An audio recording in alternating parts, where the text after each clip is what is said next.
keluarga jiwaku, apa kabar kalian semua? Welcome back to TBMT channel. Buat yang baru gabung, kalian boleh like, comment, subscribe, dan share ke teman-teman kalian biar makin banyak yang tahu tentang spiritual dan tahu tentang jiwa. Kali ini kita akan ngebahas mengenai perjalanan spiritual seorang TBMT.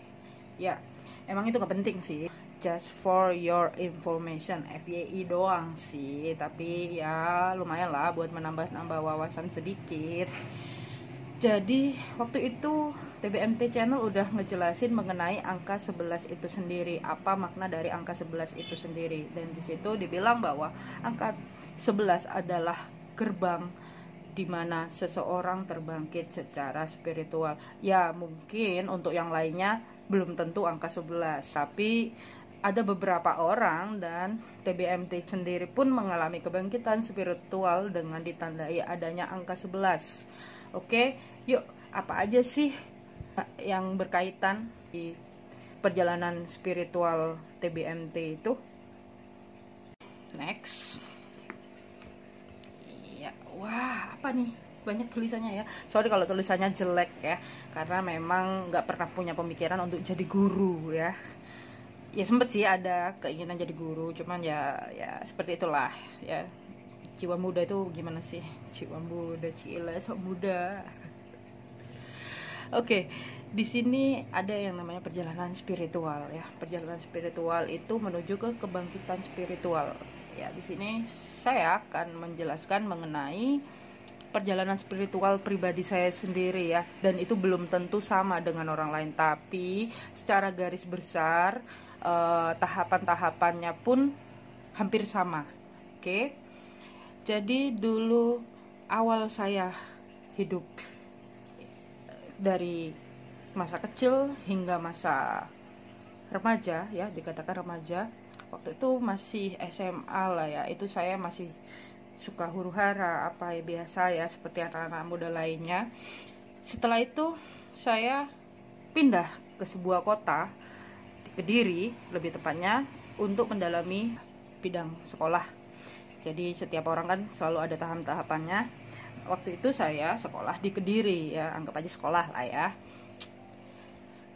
Nah, baru saya ketahui dan baru saya sadari akhir-akhir ini bahwa menurut ilmu cocologi ya, ini balik lagi ilmu cocologi, Kediri ketika dihitung menurut numerologi itu dia adalah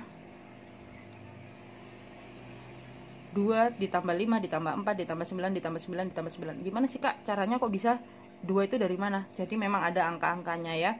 Nanti saya bikinkan video tersendiri mengenai huruf, keterkaitan antara huruf dan angka ya. Jadi huruf itu bisa diangkakan sendiri. Oke? Yang dimana bisa dihasilkan 38. 3 ditambah 8 berapa? 11. Oke.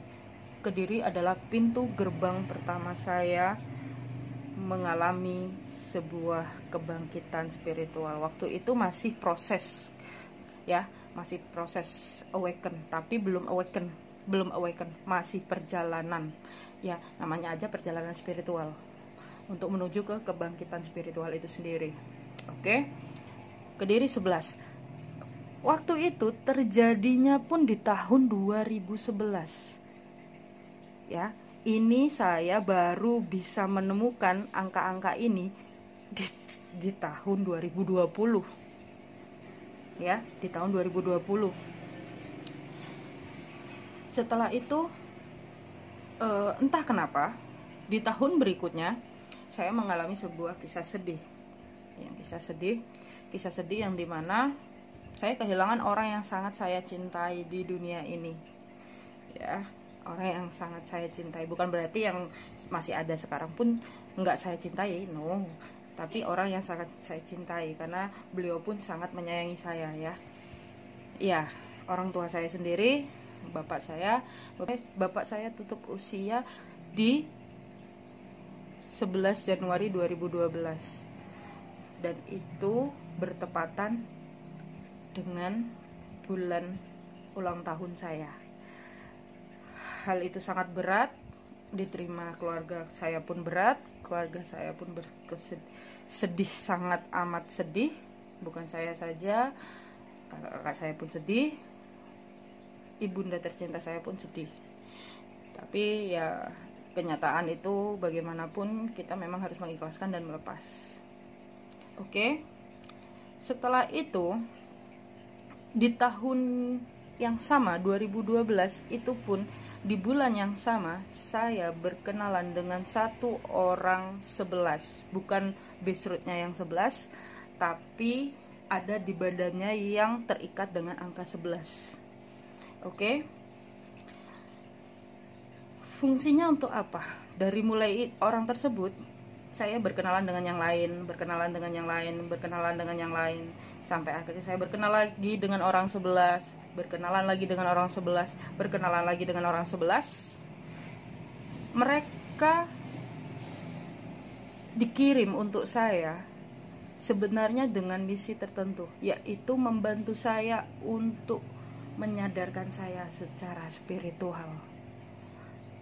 Ini menurut ilmu cocokologi ya, dan memang benar-benar ya, saya digempur habis-habisan oleh semesta.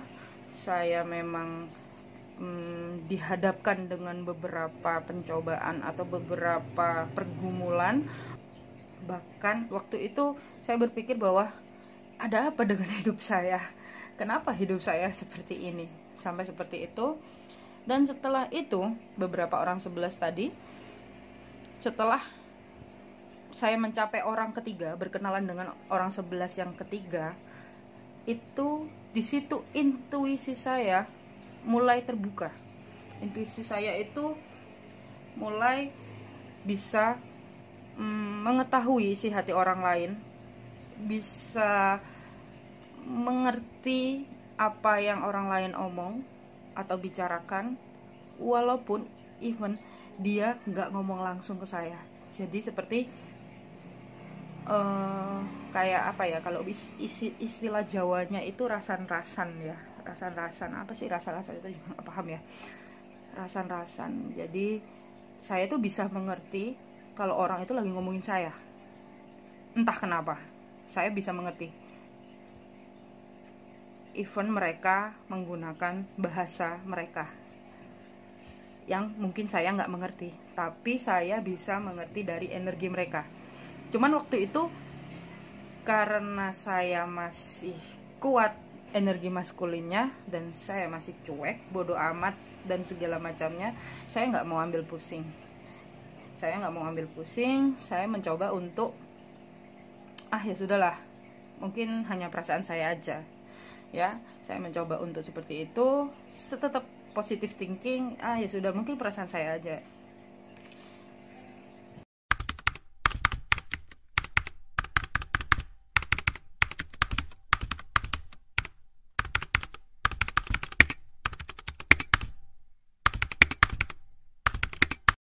Terima kasih keluarga jiwa udah ngikutin video kita kali ini. Jangan lupa tonton video selanjutnya ya. Thank you.